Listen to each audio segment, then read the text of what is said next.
Hello! So I am an ISTP and I just wanted to make a video about my hobbies because they're a big part of my life and they're just really important to me. So I've noticed that there's not a lot of content out there about ISTPs and most of it is actually geared towards male ISTPs, so I thought it would just be helpful for everyone to have an example of what a female ISTP enjoys doing. So I want to share this because I think that the more data that's out there on ISTPs, the easier it will be for people to set aside some of these really surface level stereotypes and begin to really understand the mindset that really drives the ISTP. So obviously I'm only sharing my experience. I don't know that everything that drives me is universal among ISTPs, but the best I can do is share my perspective and hope that there's other ISTPs out there or anyone else has any insights to add so that my experiences can be compared with yours, and we can come to a better understanding of who ISTPs really are. So before I start, I first want to say that there's a lot of stuff out there about ISTPs being daredevils and really into like high adrenaline, risky activities and sports. And that is not at all who I am. I'm actually a super safe person. But I'm not really gonna get into that right now because that could be a whole other video. And so I'm just gonna gloss over that, but just know that I'm kind of setting that aside right now and I'm just gonna focus on the things that I do enjoy doing. So all of the hobbies that I have, or at least most of the hobbies that I have, are very driven by introverted thinking and extroverted sensing. And kind of those both working together. So I'd say extroverted sensing is the most immediately obvious because what I like to do is usually very hands-on. Where extroverted sensing is less obvious is how it helps me observe what's in front of me. Then I take those observations, the data I gather from that, and I use my introverted thinking to really analyze and understand what's in front of me, like how it works, what it's made of, and how it could be improved or changed. So if I were to describe myself overall, I would say that I'm very in tune with the nuance in the physical realm. By that I mean like flavor, the way things smell, the way things feel, the way they look. I just have heightened awareness of the nuance, and that in turn enables me to be a very precise person, I would say. I'm also very creative, more in a practical, like hands-on, like down-to-earth kind of way, not in a very abstract way, and somewhat artistic. And I have a natural aptitude for learning new hands-on skills. There's also a lot of things I enjoy and take an interest in that are heavily introverted thinking based and even introverted intuition. But because things that involve extroverted sensing, I would say, are really the things I love the most, I'm just going to focus on those hobbies. So, let's see. I would say the one I'm going to start with, because it's something I've enjoyed doing for like my whole life and I'm still really into, is baking. Now, to clarify, I don't like just any kind of baking. I like more creative baking. So I don't really enjoy following recipes. I find them to be very boring and stifling. I don't know. Let's see, why do I like baking? I guess I love just like combining the ingredients and kind of just using my analytical skills and applying it to baking. Like, I know what different ingredients, to an extent, I know how it will affect what I'm making, and so I imagine the outcome that is like desirable, and then I start figuring out what I could do to try to achieve that outcome. And I also really like mastering like the feel of the batter, like the way it looks in the oven the second it's supposed to come out, the way it feels like when you touch in the oven, different flavors, the combinations, the amounts of each like spice, the texture that I'm trying to achieve, all that kind of stuff. I don't know. I love to just know it by like the way it smells, the way it feels, and be able to just achieve the best outcome. And so for a long time, I really just would experiment, and I would just create recipes or variations of recipes. I would kind of just veer from what was written. But then I would never write it down, so I could never recreate it. And like a year ago or so, someone told me, you should really write these things down so that if you like it, you can make it again, or you can improve it the next time. And that was a really great suggestion. It's not something I'm naturally prone to. I normally don't really like writing things down. I like to just kind of roll with it and see what happens. But doing that has been so good and so helpful, and it's been really fun because it allows me to not just like experiment with something new, but I can actually like do iterations. I can see what went wrong and see what I can do better, and so that's kind of a fun challenge. So I have like a million things I like to do. Not a whole lot of things I've mastered, I would say, but I've taken, since like graduating college, I've taken quite a few classes through like community college or just in the community in general. So the first class that I took upon graduating was welding, which was actually really cool. Also physically exhausting, so I think that's part of the reason why I don't continue with it as much. Also, I don't have the equipment, so it's kind of hard to do. But for those of you who've never welded before, it was a very interesting thing to experience for the first time, because they just kind of show you briefly how to do it, and then they throw you into this stall and you just have at it, which seems really dangerous, but it's okay. So the first time I did it,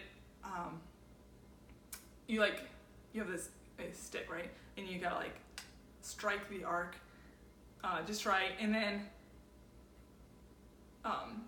you gotta kind of like, it slowly gets eaten up as you're going down, and I don't know, guess you create the puddle and you pull it. But the first time I did it, so I strike the arc, and then first of all, you can't see anything because you're wearing this mask and it's completely black, so you're blind while you're striking the arc on this metal piece in front of you.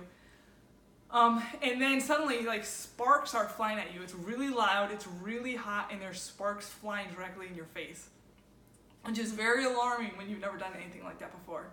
But then once I like stopped and just accepted the fact that it was gonna be like this crazy work environment, then once I accepted that, I was able to just like allow the sparks to fly at me, allow everything coming at me, and just focus in and zero in on what was in front of me, and just like watch the puddle and slowly pull it, and like focus on how things felt and what I was seeing, and just ignore everything else around me, which was a very incredible experience. Like I would leave and I would just dream, not literally dream, but like I would just daydream about it, because it was really cool.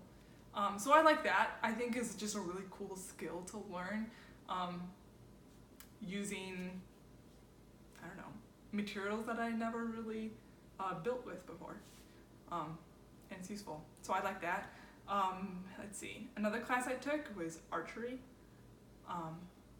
I think I've always had kind of a fascination with more like, I don't want to say Stone Age kind of stuff, because I don't actually know what archery is from, but not as technologically advanced things. So like it's something that someone could literally make and build themselves. Obviously in this archery class I was not using a homemade bow, which that would be cool if I was. But I still really liked it. I really liked target practice and just focusing on everything that my body was doing and how it was impacting my results. And trying to just every time practicing over and over and over again, trying to perfect that and figure out the best way to hit the target, I guess. And I also, so like a lot of people like shooting and like going to gun ranges and stuff. I can't say I've ever done it. I'm not naturally drawn to the idea, I think, because it's a very like loud and I don't know. It's just like, I don't know if bombastic is the right word. It's just, you just make your presence known when you do that, and I don't think that's like what I'm naturally drawn to, but I really like archery because it still requires that same like precision and accuracy, but it's very sleek and subtle, which I prefer by a lot. Let's see, currently I'm taking a pottery class, which is also cool. It's just another material to work with to create things, and learning, like I really like going on the wheel, learning the feel of it and how to change what you're doing in order to achieve the right outcome, like feeling how it feels and then seeing what happens as a result of that, and how can I like slightly change what I'm doing to achieve the outcome that I want. And it's also, there's a sense of kind of artistry in that too, making it look beautiful. Actually, the same was true for welding. Like, I really like trying to make my welds really beautiful. Let's see, what else do I like doing? I've kind of dabbled in some wood burning, as well as wood carving, and calligraphy. I've done actually a decent amount of calligraphy. I find those to be extremely peaceful things because it's so slow. Like wood burning, like I would like wood burn calligraphy actually. And so you have to like really just focus so closely on what's in front of you, and it kind of takes a while. So there's a lot of precision and accuracy involved, as well as artistry. But I think it really just being so present with like what's in front of me, like what it looks like, what it feels like, what's going on, it really helps my mind to slow down and just makes me feel so just like peaceful, which I find helpful because my mind can move really fast sometimes. Let's see. I also, I haven't done this in a while, but I've had some phases where I've been into sewing. So I've sewed like when I was in high school, and then even in college I sewed a few of my own purses. Again, kind of like baking, like I don't like following a recipe in baking. I also didn't like following someone else's pattern with sewing. I think that's just so boring and like takes all the fun out of it. So I would actually come up with a design I wanted and then backtrack and figure out exactly how it needed to be put together, like what the pattern, I would create my own pattern, figure out exactly the order in which things needed to be assembled, in order to not run into issues and have it look the best, I guess. So yeah, that was cool. What else do I like doing? I've done knitting and crocheting, done a lot of that. That one isn't, I don't know, I don't like it quite as much because it's a little bit more just like routine. You just keep doing the same stitch over and over again. But it's still peaceful. I enjoy doing it sometimes. Another big area of my hobbies actually comes out in music. So I was a horn player, a French horn player, which is like the circle instrument. It's a brass instrument with the bells you hold like this. And I did that all through college actually.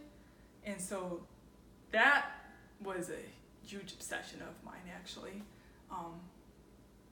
And I think I had more of an aptitude for accuracy than most other horn players had. I was just couldn't stand anything that wasn't precise in my playing, which isn't to say that I was completely precise and everything, but like when I wasn't, I couldn't stand it, you know? So I think the fact that it bothered me so much really helped me to eliminate as much of that as I could. So I practiced a lot with that. I also play a little bit of piano and guitar. I like to sing. I also played trumpet through high school. So I would say learning an instrument is very like very relatable to introverted thinking, extrovert sensing.